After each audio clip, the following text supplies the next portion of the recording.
Hey guys, good morning. তো আশা করি তোমরা খুব ভালো আছো, সুস্থ আছো। আমিও ভালো আছি। একটা লাইক কমেন্ট ফলো করে পাশে থাইকো। তো আজকে মিনি ব্লগটা আমি এখান থেকে স্টার্ট করলাম। আর দেখো সকাল সকাল মানে উঠে পড়ছি, আর দেখো বাইরের ওয়েদারটা জাস্ট মানে খুব কুয়াশা পড়ছে, আর এত ঠান্ডা আজকে মানে মানে বলার মতন না। তোর বাজে 6:30 সকাল, আর দেখো কি ঠান্ডা, মানে বলার মতন না। তো ওইদিকে তো জানোই, দেখাইলাম সকালটা কেমন ওয়েদারটা। আর এদিকে আমি স্নান টান করে আইসা পড়লাম এদিকে ঠাকুর দিতে। তো আজকে যেহেতু বৃহস্পতিবার, তো এখন ভাবলাম পূজাটা আগে পট করে দিয়া দিই, চটপট করে।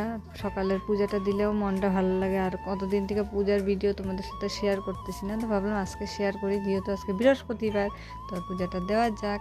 আর এদিকে দেখো ঠাকুরের জায়গায় যা করতে লাগে মানে পরিষ্কার করা তো আমার আগেই হয়ে গেছে। আর এদিকে দেখো সুন্দর করে যে বাটা গ্লাস জল দিয়ে দিচ্ছি, আর দিকে যে ঘটে ঘটে সিন্দুর দিয়ে দিলাম, ঠাকুরের ফটা দিয়ে দিলাম।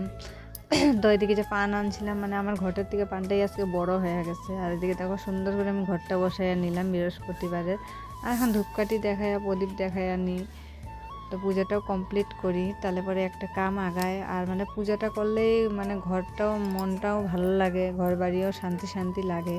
তো এটার জন্য ভাবি সকাল সকাল আগে পূজাটা কমপ্লিট করে নিই। আর এদিকে আমি প্রণাম করে নিলাম। তো আমার দেখো পূজা কমপ্লিট, কিন্তু এই যে এখন যাব আমি রান্নাঘরে। তো দেখো এই যে ঠাকুর দর্শন করো আজকে।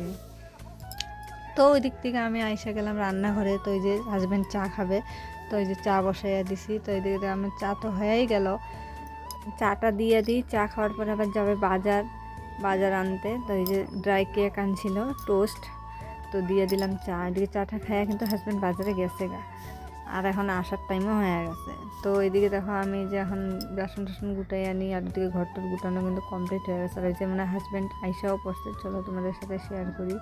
আর এই যে হাজব্যান্ড দেখো বাজার নিয়ে আইসা পড়ছে, এক হাতে মাছ আর এক হাতে সবজির ব্যাগ। দেখো মানে ব্যাগ ভর্তি না করলে আমার হাজব্যান্ডের ভালোই লাগে না, মানে মানে বাজার যখন করে ব্যাগ ভর্তি করেই বাজার করে। চলো দেখাই তোমাদের সাথে শেয়ার করি কী কী আনছে আজকে। আর দেখো এই যে এক টপলা মাছ, তো ঢালা যাক মাছটা, কী কী মাছ আনছে এটা পরে শেয়ার করি তোমাদের সাথে। আর এই যে দেখো এখানে কী কী সবজি আনছে। প্রথমেই তো এই যে আলুর টপলাটা বের করে নিলাম। আর এদিকে দেখো এক মুঠা ধনিয়া পাতা আনছে। আর চলো ঢালা যাক কী কী আনছে দেখো। তো দেখো অনেক রকম সবজি আনছে, কিন্তু মূলা, সিম, তারপরে এই যে বেগুন, ফুলকপি, পুঁই শাক, বথুয়া শাক। সিমগুলো দেখো কি সুন্দর টাটকা টাটকা আছে। আর এই দেখো পেঁয়াজ কলি আনছে, পেঁয়াজ কলি তোমার ফেভারেট। আর এই যে দেখো মাছ আনছিল, এই যে কাতল মাছ। তো এগুলো ধুয়ে নিই এখন মাছগুলা, তারপরে রান্না করার পরে তোমাদের সাথে শেয়ার করবো। দেখতে থাকো ব্লগটা, আশা করবো ভালো লাগবে। সিমের গুটি আলু ভাজা বসাই দিচ্ছি, চারিদিকে মাছ ভাজা আমার কমপ্লিট হয়ে গেছে দেখলাই। তো ওইদিকে ভাজাটা হইতে থাকুক। আর এইদিকে আমি ভাবলাম বথুয়া শাক বানাবো বেগুন দিয়া। তো ওই জন্য বথুয়া শাকটা কাইটে নিয়ে আগের থেকে শাক ঠাক বাইচা নিছি। তো ওইগুলোর ভিডিও শেয়ার করতে পারলাম না, তো যেটুকুন পারবো তোমাদের সাথে শেয়ার করবো, দেখতে থাকো ব্লগটা। আর এদিকে রান্নাবাড়ি কিন্তু আমার আধা হয়েই গেল। তো এখন এই যে ভাতটা নামানো মানে খাওয়ার আগেই নামাই। তো ভাবলাম এখন রান্না তো প্রায় শেষই, তো ভাতটা এখন নামাই আনি। আর এদিকে যে মাছের তরকারিটাও হয়ে গেছে। তো এখানে আমি যেখানে ওইদিকে তরকারি বসায় আইছি, আর এদিকে এখন আমি শিলপাটাটা ধুয়ে নিলাম। আর এই জায়গাটা পরিষ্কার করে নিলাম, যা করতে লাগে পরিষ্কার করে থুই। তো রান্না বান্না শেষই আমার, চলো তোমাদের সাথে শেয়ার করি। আর দেখো গাইস আমার তো গ্যাসটার মোছা কমপ্লিট হয়ে গেছে। আর এদিকে দেখো চাটনি করছিলাম বথুয়া শাক বেগুন দিয়ে, আর এই যে সিমের গুটি আর আলু দিয়ে ভাজা করছি পেঁয়াজ দিয়ে। আর এখানে মূলা দিয়ে মুসুরির ডাল, আর এই যে মাছের তরকারি আলু দিয়ে ঝোল। আর এই গরম গরম এখন বেগুন ভাজলাম। আর এই যে এখানে গরম গরম ভাত। তো এখন দুপুরে খাওয়া দাওয়া। আর এদিকে আইসা বললাম খাওয়া দাওয়া শেষ করে এই যে কাপড় চোপড়গুলো উঠাইতে। তো ভাবলাম এখন কাপড় চোপড়গুলো উঠাই আনি, তো কাম তো আর শেষই মানে।